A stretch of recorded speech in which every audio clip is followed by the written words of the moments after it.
Back to some more triangle strategy. It's late at night. I meant to start streaming earlier, but I got sidetracked with video editing the Pokemon Legends Arceus video essay where I was I was making some kind of meme edits and I couldn't stop like going through them multiple times, getting them just right because it kept on cracking me up. So there'll be some joke edits in the mix there, to say the least. Foul Wolfort in search of triangular strategies. That's what we are. Hope you're doing well today, Mortis. There's a few things I want to address before we get things underway here properly. First and foremost, well, actually, hold on. First of all, I did wind up grinding. This is the grinding file. This is the file that's like the start of the next chapter. So maybe I'll let the cutscenes play out first, and then we'll go back to the main menu and then load this save file that I've been grinding on for a couple hours, as you can see, as well as, figuring things out. I guess probably about maybe a little bit over an hour of that was grinding, and the rest of that was just having the game open and like figuring things out and learning more about the game and whatnot. Let's go through the opening cutscenes first, and then I'll like address things and whatnot. But I'm doing pretty alrighty. I've just been cracking myself up with stupid edits of my Legends Arceus essays. So there's that. Let's see how this chapter begins, because I skipped these cutscenes when I made the save file that I started grinding in.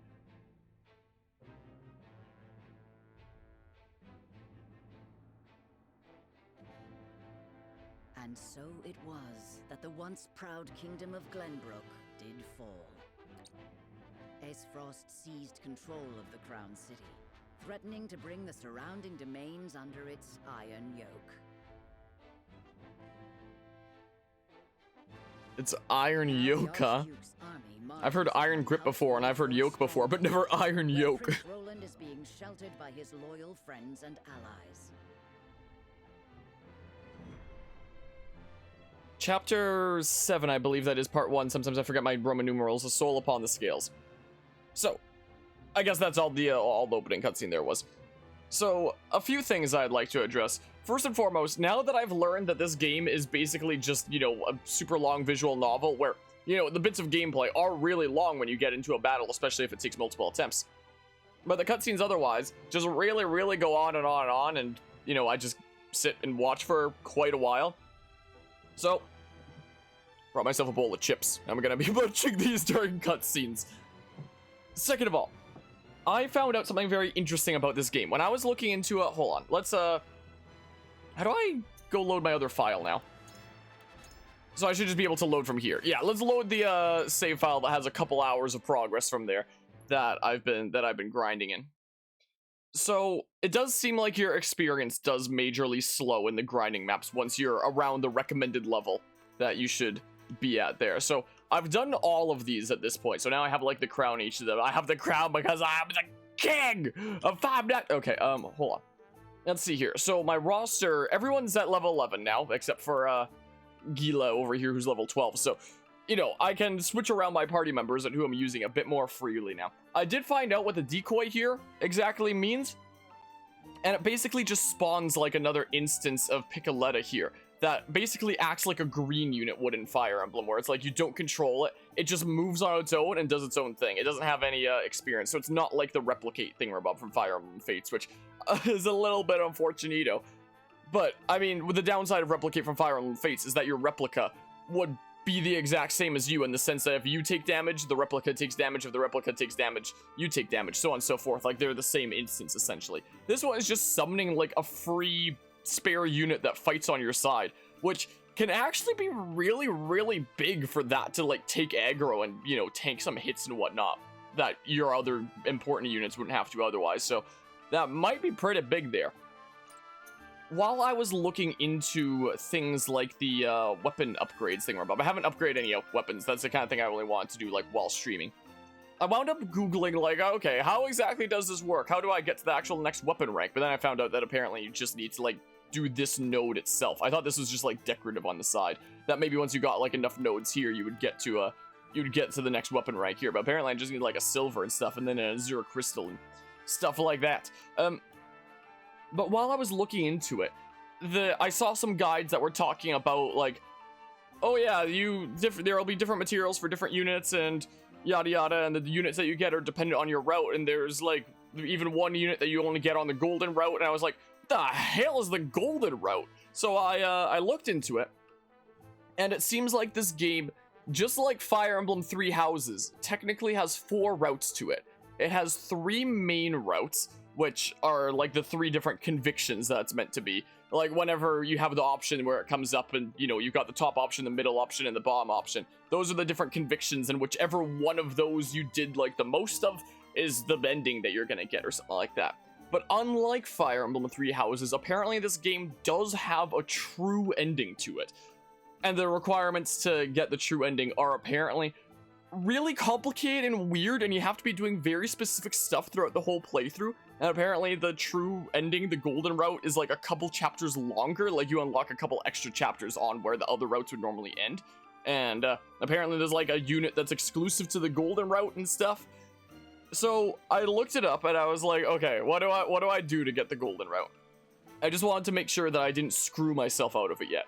And turns out I found this out at literally the perfect time. I have a guide here right now on my phone. It seems like chapter 7, the one right now, is the first one where you actually have to be mindful. Like, in the 6 chapters up to this point, there was only one that had a vote, and that was chapter 3. And apparently the chapter 3 vote of whether you go to Hyzant or Esfrost, that vote doesn't matter for the golden route, luckily. And then for this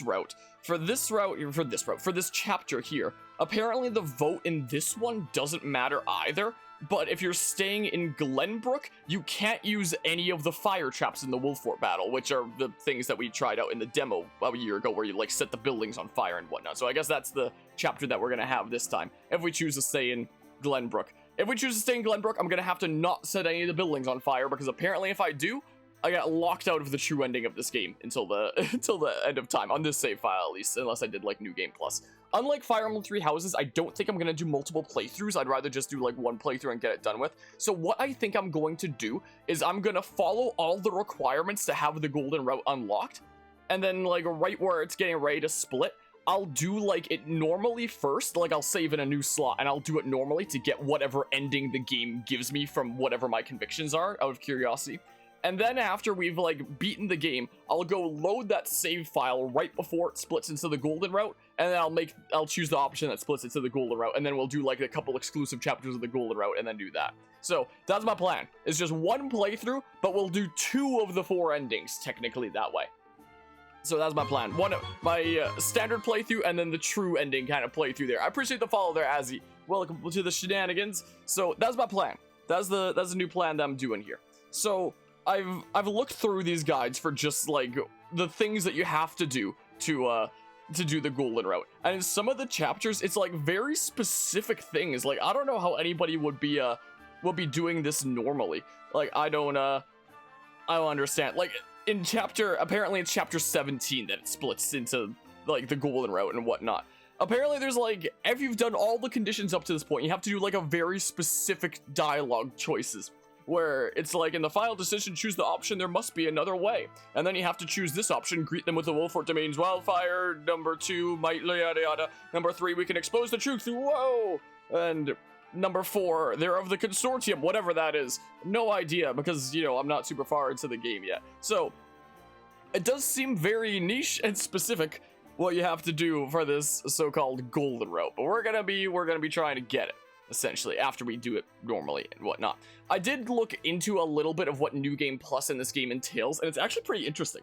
It seems like New Game Plus will start you out, you know, with all your units and whatnot in a new save file, and the enemies will actually scale around your current levels, so you don't have to worry about going through the game again on like easy peasy mode and being bored out of your mind. No, you can keep on playing and have yourself be challenged, it sounds like, if the enemies keep on scaling around you. And because your characters and progress carry over, that means that you can like carry over route exclusive characters, or like decision exclusive characters. So for example, Corentin here is a unit that you only get if you go to Hyzant, being like the Ice Mage or the Cryomancer or whatever the heck. Apparently, if you go to Esfrost instead during chapter 3, you get like some archer guy or something like that I forget the name of. You get some archer dudo.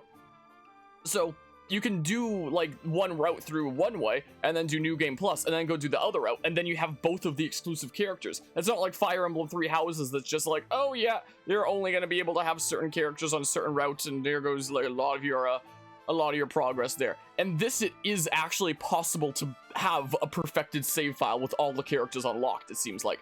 And that's cool. I like that. It's a lot more satisfying that way than something like Three Houses. And all this seems complicated and niche, but the good part is that it seems your dialogue actually matters unlike other RPGs, or so it seems from what you're explaining. Yeah, I am curious about like the other routes, the other endings. Once we do whatever ending I get from playing normally and then the true ending, I'll probably just look up what the other two endings are on YouTube myself, just because we have a bunch of other games to cover on the channel and whatnot. But if I wasn't a content creator covering a bazillion games, I could see myself playing through this multiple times to you know, see the other endings and unlock all the characters and have like a perfected save file, because it sounds like in regards to progression and New Game Plus and all that kind of stuff, it seems like this game handled it a lot better than Three Houses did, in my opinion. Though I have a whole lot of mixed feelings about Three Houses. Yeah, this is just Dark Souls New Game Plus, but an SRPG. Yeah, and I really like the way that they've handled it, from what it sounds like, from what I've read up. Like, we won't be doing New Game Plus in this. I don't want this to be another Three Houses situation all over again, where this winds up becoming like a over 300 part series like it did with that game. I'll avoid that. I probably should be upgrading some of my weapons here, most likely. I might have some, oh yeah, there's a promotion. I did look into promotion as well. There's another thing that I did here. And I wondered if it's like Fire Emblem in that, you know, you should only be promoting once you've reached like the max level or something like that. Because, you know, then you go back to level 1 in the new class or something like that. Apparently there's nothing like that in this game, and apparently it's just to your best benefit to promote as soon as possible. But do keep in mind who you are promoting. Like, it's gonna have to be those that, you know, are actually some of your main units and whatnot, because unless you're willing to grind for a decent bit, which I might. I already got the first Medal of Bravery. These Medal of Braveries are a bit hard to come by. Apparently you can get them as drops in this, so they are infinite. So you can, you know, have a fully perfected save file with everybody fully promoted and whatnot. But if you're doing it casually without too much grinding, it sounds like you have to be a little bit careful for who you're promoting here. So apparently there's like 3 different levels. There's Recruit, then there's Veteran, and then there's Elite, I think? Yeah, Elite, okay. That's what it is there. To Master Advisor, for example. So the 3 units that we got handed to us with like the character side stories like a chapter or 2 ago, it seems like all started with Veteran. But these 3 here, or these 9 here, started with Recruit, the first class there. I only have the 1 Medal of Bravery right now. I do like the sprite changes and whatnot. I do like that. I may as well promote Sarah Noah, right? Well, he doesn't have to be right now, but I know that he's gonna be, you know, one of my main units after all, since he's like the hero, yada yada, stuff like that. So I was thinking about maybe promoting him. Maybe I could promote Roland. Maybe. Because I use him in combat a lot more than I do Sarah Noah, and he's one of our main characters as well, so we're gonna be keeping him, right? I don't know who I should be promoting here. If anybody has any preferences for who to potentially oh, but there's also Anna as like another really good option. Oh, Anna's like one of my favorite units. Like, she's not one of the main characters per se that's not super pivotal to the story, but I really, really like her. Roland is definitely not a half bad option for sure. Since, yeah, as I was saying, I do use him in combat a decent bit. So I may well promote him. Do you know who he is? But you liked his name and his art. Yeah, we can always promote him. It might not be a half bad idea. Was there anything else I wanted to do while we were here? This is just the this stuff. I've gotten his thingamabobs. These.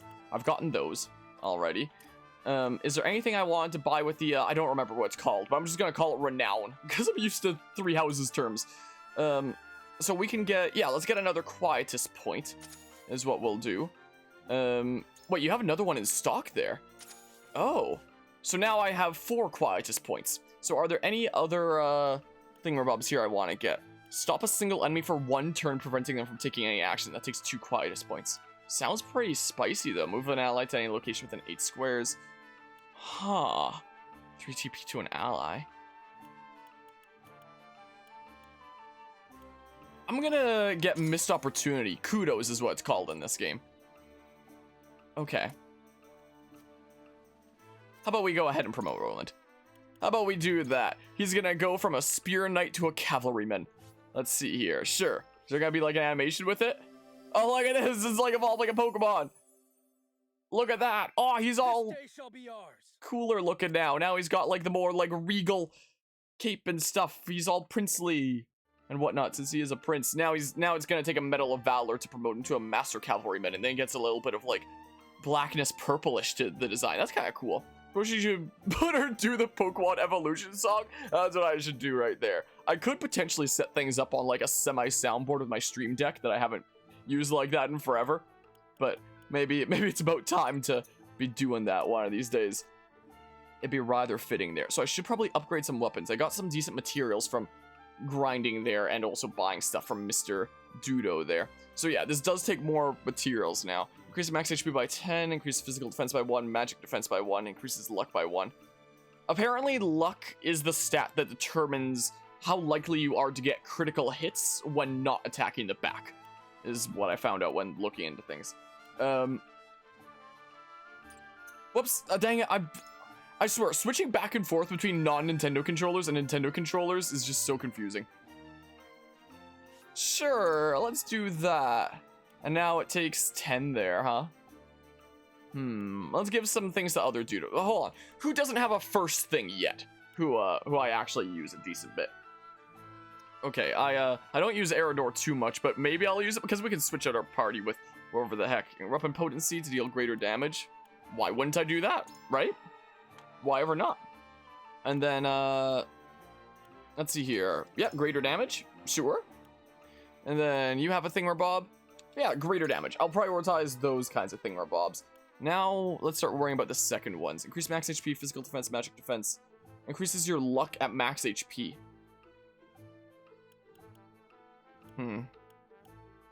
Let's just increase physical defense, how about? Is what we shall do. And then let's see here. Benedict, deal greater damage. You're not too focused on damage, though, is the thing. I mean, you do some damage here and there. Whatever. There, you can have the thing. There you go. Weapon potency to deal greater damage. Huh.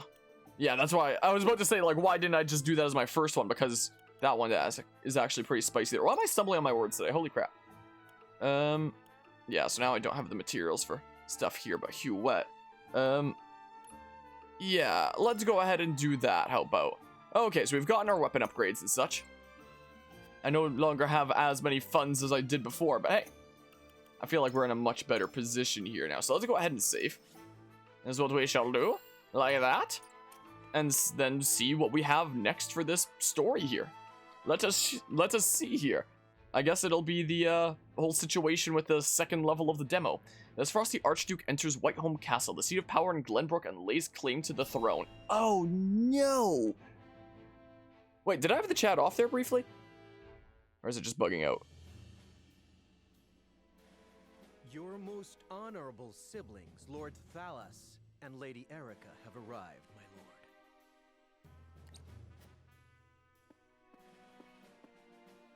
Thank you for the escort. You may go now. If there is anything else that you require, anything at all, you need but say the word. In that case, I would have a bottle of the realm's finest wine and a serving of fresh fruit delivered to my quarters. But of course, milady, I shall have the servants fetch it at once.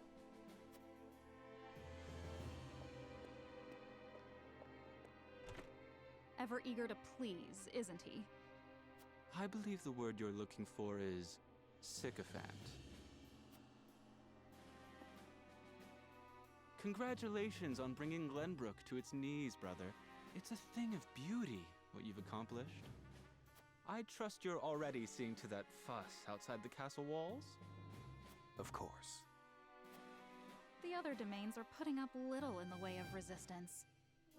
Lord Telior trembles in his seat within the stronghold, and Lord Fawkes was oblivious to what was happening until it was far too late. How easily the three high houses of Glenbrook break under your iron boot, brother. Wolford is the last to hold out, but if Laura will take them, Prince Roland will be in our hands before long. Speaking of royalty, brother, I would have thought Cordelia would be dead or rotting in jail. Yet here she sits on the throne. She looks less a vanquished princess and more a queen. That is precisely what I would have her be. Whatever do you mean? Once things have calmed, I shall assume guardianship over her and have her crowned. A few days hence, Regna will be executed. I've already informed Patriat as much. So the wise and benevolent King Regna meets his end at last.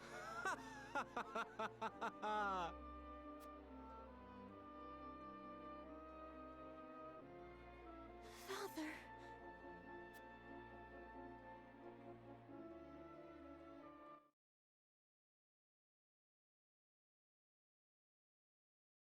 Please, can someone explain? What are we going to do? Excuse me. Can you tell me what's happening, please? Did I hear him wrong?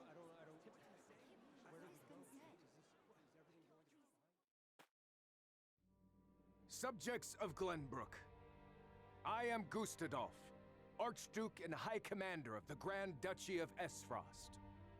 Hear my words. The sins King Regna has committed against us, and against you, his own people, are grievous indeed. What has he done to us? I don't believe it. 3 decades have passed since the end of the war. In the years since, we have all done what we can to rebuild our nations. The opening of the Grand Norzalian mines was to be the dawn of a new age. An age where our 3 nations would work together for the peace and prosperity of all. But King Regna spat in the face of that glorious dream. As our engineers worked tirelessly to put success within reach, your King Regna schemed in the shadows to seize control of the mine for his own profit.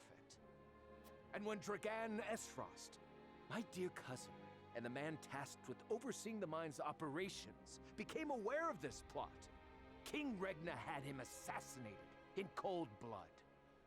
In doing so, he betrayed not only my own nation and the holy state of Hyzant, but you as well.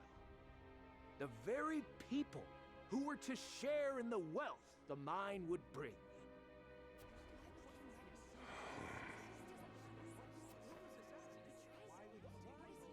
And so we were left with no choice but to march on Whiteholm Castle and put an end to Regna's treachery by force.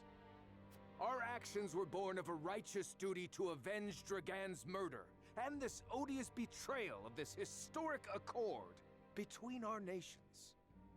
What say you, King Regna? Do you deny these charges against you? I do not. But I beg of you, spare my children. Subjects of Glenbrook, your traitor king admits his guilt before you. The punishment for these crimes is death. Off with his head! Roland, Cordelia, the future of our kingdom is in your hands now.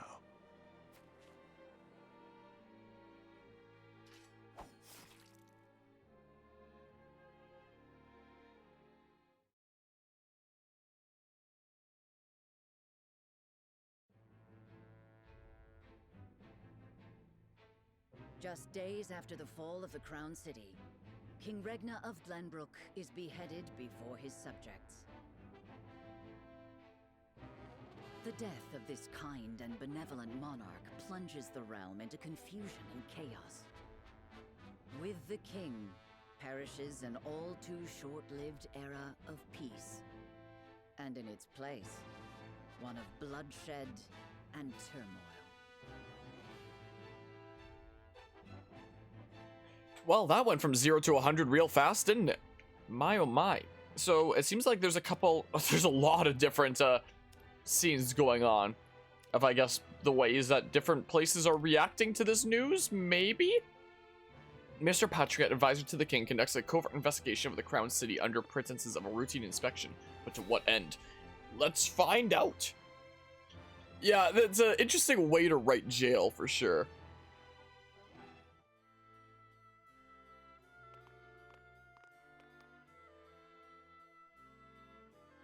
would seem things have calmed outside the castle walls.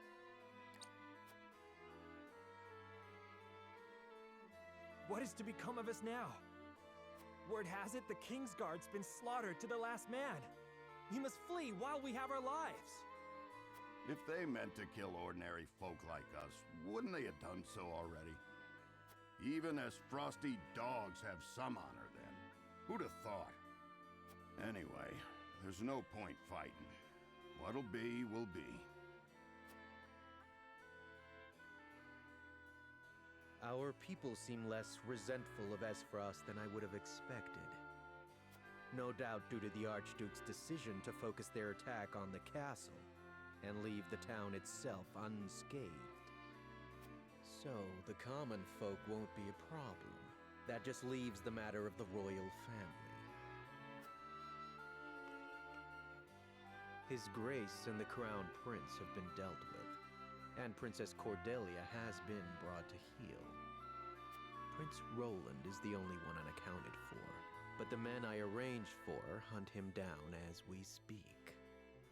Word has it there's also a sizable bounty on his head. No, he'll not last long. I knew Gustadolph to be a shrewd man, but his attention to detail is nothing short of astonishing.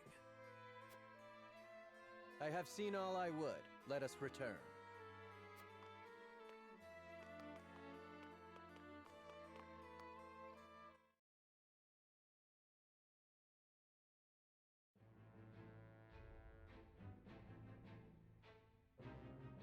All right, well, there's that. I guess the people aren't too opposed to Esfrost then. But yeah, the way the story is presented reminds you somehow of how Valkyria Chronicles did. I can't words today, my goodness. I'm familiar with the name, but I'm not actually familiar with the game itself. Ah, my hair's all knotted and stuff. Lord Silvio Tellior, head of one of Glenbrook's 3 high houses, Fire Emblem 3 houses, stop reminding me, ponders what the future holds for his domain. Okay, let's find out.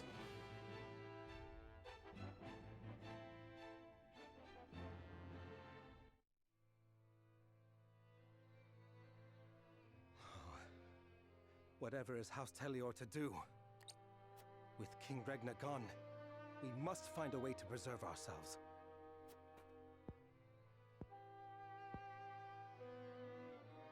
Landroy, that proud fool, will no doubt fight to the bitter end.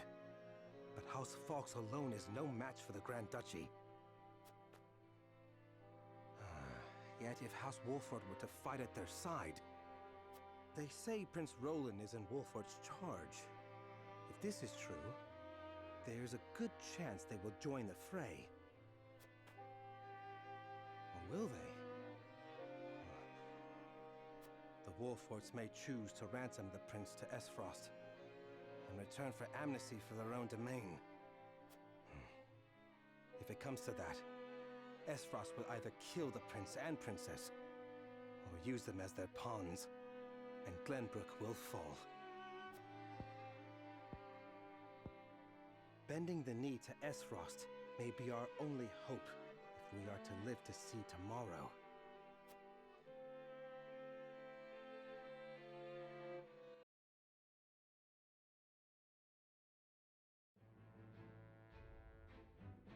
I mean, maybe it's as Mr. Judo says, and maybe he does need to listen to Esfrost there. I've said it so many times, and I'll say it again. I hate how ZL is zoom in and ZR is zoom out. Like, it's a nitpick, I guess, but it just really gets to me. It's the other way around in any other game. Lord Landroy Falks, King Regna's loyal bannerman since the days of the Salt Iron War, receives urge of his liege's grim fate.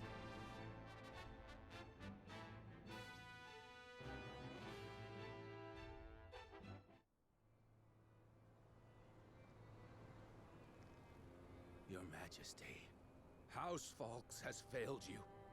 I have failed you. High House, damn it all! When you needed us most, we were not there to answer the call.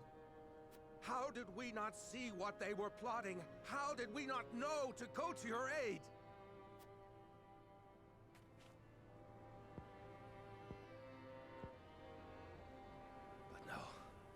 cursing our fate will not bring you back to us. We must focus our efforts on the one who might yet save Glenbrook from downfall. We must protect Prince Roland with our lives.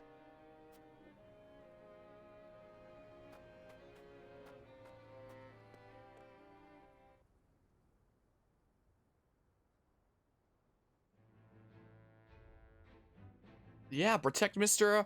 Prince Dudo. Protect him. Gosh dang it. The ZLZR. Let's see here. News of Glenbrook's fall reaches the Citadel of the Sands in the far-off holy state of Hyzant, where a great battle of the Salt Iron War was fought so many years ago. Alright, let's go check it out.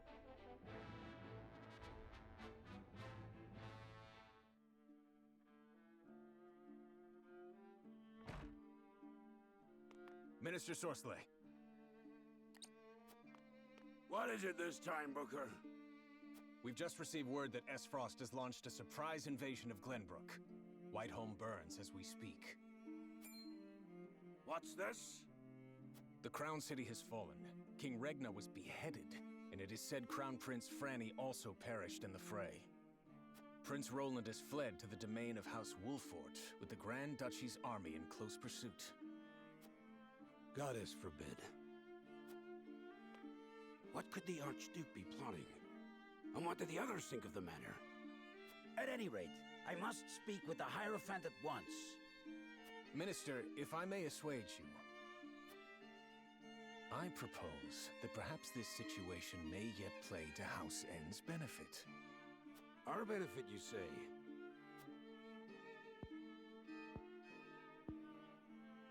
Indeed. Indeed. You may have the right of it. My dear Booker, whatever would House N do without you? Send a bird to the palace. Tell them that the Holy One's faithful servant Sorsley would humbly beg an audience. At once, Master.